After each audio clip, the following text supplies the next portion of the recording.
a gente fala da maneira, parece que o Palmeiras não perdeu nada no ano passado. O Palmeiras foi eliminado em casa na Copa do Brasil, o Flamengo foi campeão pelo São Paulo, né? E da Copa Libertadores pelo Atlético do Scolari, que o Flamengo bateu na final, né? São Paulo, o Flamengo eliminou na Copa do Brasil. O Flamengo ganhou os 2 títulos. Então o Palmeiras não é só sucesso.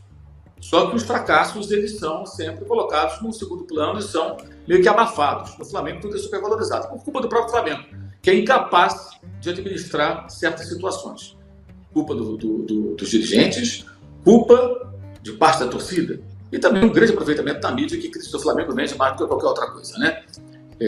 Aqui em São Paulo, a imprensa fala do Flamengo, parece que o Flamengo é um time paulista, porque dá audiência, né? Então é interessante, especialmente em crise, porque os demais veem o Flamengo como um grande rival, aquele time que pode derrotá-los, então tem interesse na crise do Flamengo. Então, tem uma questão até mercadológica aí nesse meio, né?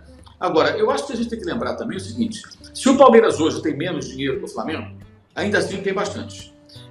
E se o Palmeiras hoje tem um bom time, agradeço também a um período em que a patrocinadora, que pagava mais do que o mercado pratica, por uma relação de paixão do dono da empresa, né? No caso não é nem a Leila, mas o marido dela, para com o clube, e ele até já chegou a dizer isso, né? Que, não, eu pago, acabou, o dinheiro é meu, eu quero apoiar o clube, quero patrocinar, eu acho que é um bom negócio para a minha empresa, e de fato me parece que é, então eu vou patrocinar e vou pagar esse valor. Mas se você olhasse os valores praticados pelos patrocinadores do Palmeiras e a média do mercado, era acima da média do mercado, não preciso ser especialista no assunto para perceber isso.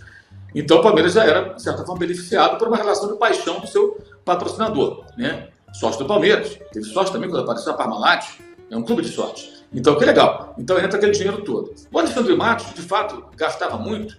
Ele tem as digitais nesses títulos do Palmeiras, por mais controverso que ele possa ser. Porque o goleiro do Palmeiras, tão elogiado, que foi a Copa do Mundo, foi ele que contratou. O Marcos Rocha foi ele que contratou. Gustavo Gomes, que era do Milan, zagueiro do Milan.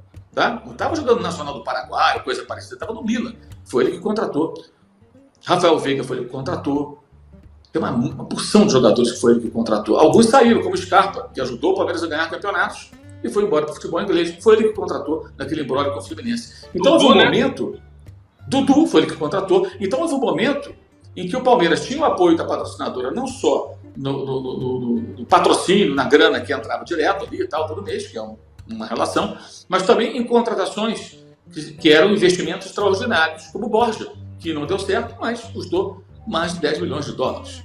Né? Então o Palmeiras também teve um momento em que, se ele não faturava esse 1 bilhão do Flamengo, ele tinha um apoio muito interessante, que quando o seu diretor executivo de futebol queria contratar um atleta, esse patrocinador chegava junto e contratava. Aí houve depois aquela coisa da Receita Federal, que interveio e tal, e aí teve que mudar, o Palmeiras assumiu uma dívida com o seu patrocinador e tal, mudou um pouco a relação, mudou o presidente, aí o próprio patrocinador, no caso da pessoa da sua, digamos, executiva principal e dona da empresa, ela virou presidente do clube, a Leila Pereira, então aí a coisa foi caminhando nessa direção. Então o Palmeiras também se beneficiou muito de uma relação, eu diria que atípica, né, do patrocinador para com o clube, e se fortaleceu. E jogadores que continuam no Palmeiras, ou ficaram até pouco tempo, e alguns saíram gerando receita, né, sendo vendidos eventualmente, foram contratados nesse cenário. Isso não pode ser ignorado no contexto. Esse time não foi montado agora. Esse time tem, sim, trabalho do Alexandre Matos. Gostemos dele ou não, achemos ele bom, ruim, mais ou menos, gastador, então não importa. Foram jogadores que ele contratou. E alguns jogadores jovens pensando em adiante tê-los como titulares do time. Eu diria que o Rafael Veiga e o Everton são, acho que, os dois principais nomes nesse sentido.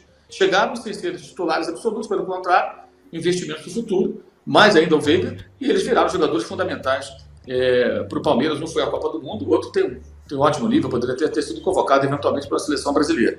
Então, assim, hoje o Palmeiras, não sei qual é a situação do clube em detalhes, talvez a gente possa saber a partir de abril, né, com os balanços dos clubes, mas o Palmeiras vendeu agora o Endrick, já está entrando aí uma boa grana do Real Madrid, pode entrar muito mais, dependendo do desempenho do atleta. O Palmeiras negociou o Danilo, muito bem vendido, para o futebol inglês. Então, imagino que o Palmeiras tenha dinheiro para contratar jogadores. E perdeu 2 jogadores muito importantes.